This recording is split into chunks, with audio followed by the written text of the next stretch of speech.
부산 태종대는 영도의 남동쪽 끝에 있는 국가지정문화재이자 국가지질공원이다. 태종대라는 이름의 유래는 두 가지로 전한다. 하나는 신라 태종 무열왕이 이곳에 와서 활을 쏘아 이곳의 이름을 태종대로 했다는 이야기가 동래부지라는 책에서 전하고 있다. 다른 하나는 1419년 조선의 큰 가뭄이 들자 그해 5월 태종대 하늘에 빌어 비가 내린 이를 본받아 동래부사가 가뭄이 들 때마다 이곳에 와서 기우제를 올렸다는 이야기가 안정모의 동사강목에서 나온다.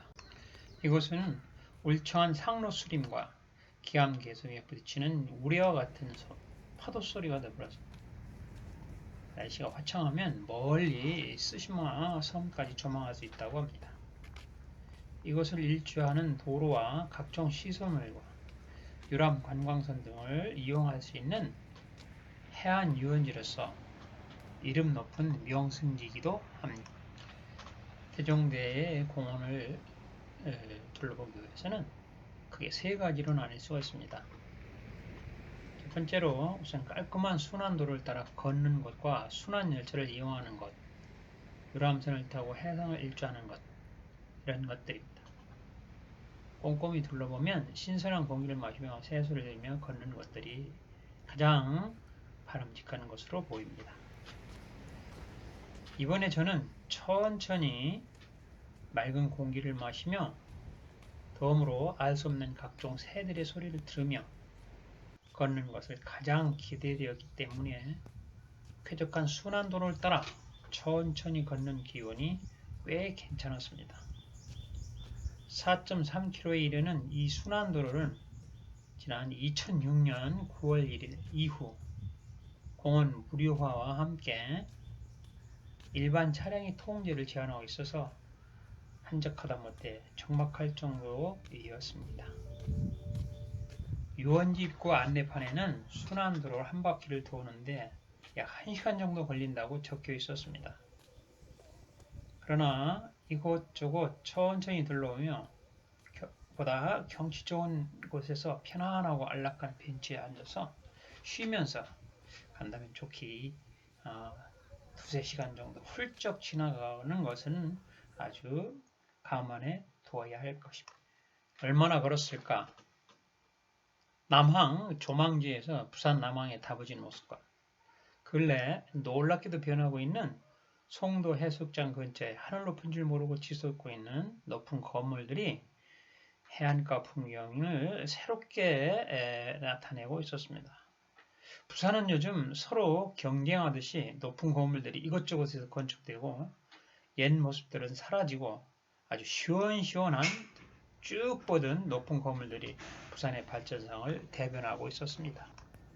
약간 오르막길을 걸어 조금 힘들다 싶을 정도로 걸었을 때 비로소 인자한 모습으로 된 두 장을 품고 있는 모자사 3년 전 중국 우한에 시작된 코로나 바이러스가 맹위를 떨치고 온 지구상에 셀 수 없을 정도로 수많은 무고한 사람들의 생명을 앗아간 코로나 때문에 전망대에는 사람들도 없고 각종 편의시설도 모두 일시적인 휴점 상태라 정확하기 짝이 없는 아주 쓸쓸한 전망대였습니다. 전망대에서 바라보는 풍경은 그야말로 장관이었습니다. 망망대해로 시원한 파도를 기대했지만 오늘은 가는 날이 장날이라고 약간의 연무와 배 한쪽 지나가지 않는 쓸쓸함이 더욱더 깊어졌습니다. 많은 것을 기대했던 나 자신이 처량하게 느껴지는 순간 아직 튼튼한 내 두 발로 조금 더 힘을 내서 남은 길을 걸어가며 새소리에 한번 취해보려고 합니다. 옛날에 부산에 오면 주로 해운대, 태종대, 송도, 자갈치, 국제시장, 남포시장 등 다양한 경치와 볼거리, 먹거리, 즐길거리 등 아주 풍요로운 여행이 되곤 했었습니다. 그 중에서도 가장 인상 깊은 곳이 바로 태종대였습니다. 옛날에는 인위적으로 사람들을 통제하여 산이 우거지고 태종산과 태종대 공원이 너무 한적하고 힐링하기 아주 좋은 곳이었기 때문입니다.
오늘은 부산에서 가장 아름답고 사시사철 언제나 녹색으로 뒤덮인 아열대 지역의 이름 모를 나무들과 봄 향기 그윽한 새로운 생명들을 잉태하며 저마다 뿜어내는 자태를 보고 느끼면서 태종대에서 정말 멋진 하루를 보내게 되어 정말